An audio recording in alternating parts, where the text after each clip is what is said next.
For the door, what I'm doing is I'm putting battens around the outside.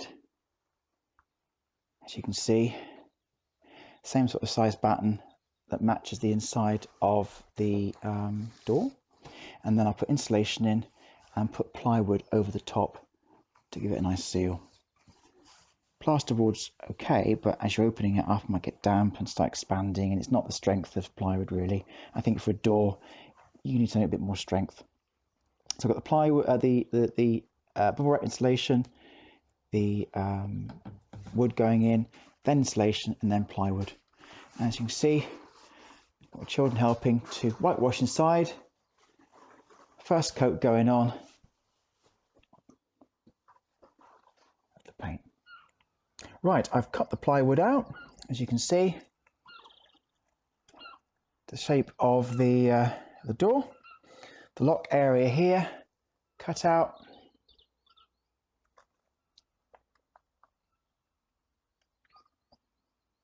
And then what I do is I put some insulation in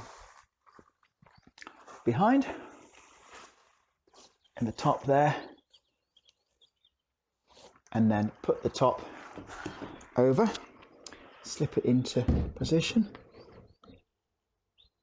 as you can see.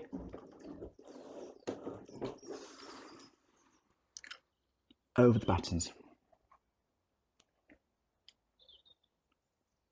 and then screw over. What I might do to begin with is just put a few screws either side, move the flaps forward and put the insulation in, put back in position, put some more screws on the side and then screw on the top. That way you can get all the insulation into position as you go.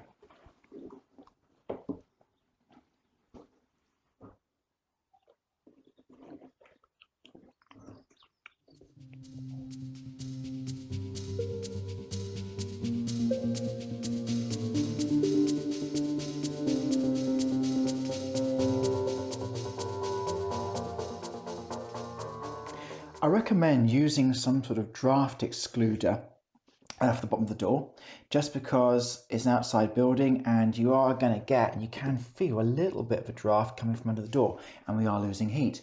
I have got some also some like foam insulation stuff you can put around the frame of the door, which I'll do sometime later on, but it's pretty simple. Just put it around the inside of the door, and when the door is closed in, so you've got a bolt up there, it seals it right in and it gives a real nice air pocket of a seal.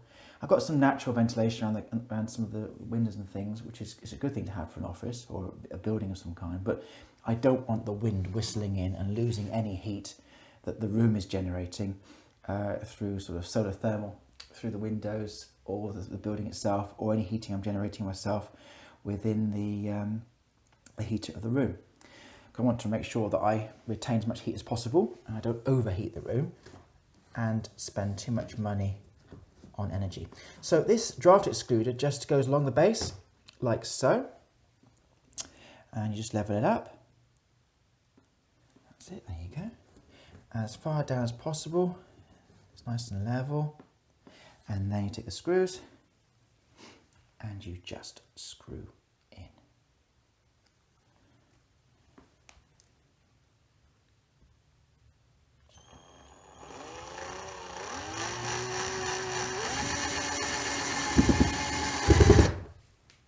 Like so. Do that right along the way, and there you have a nice brush draft excluder to reduce any drafts coming in from the outside.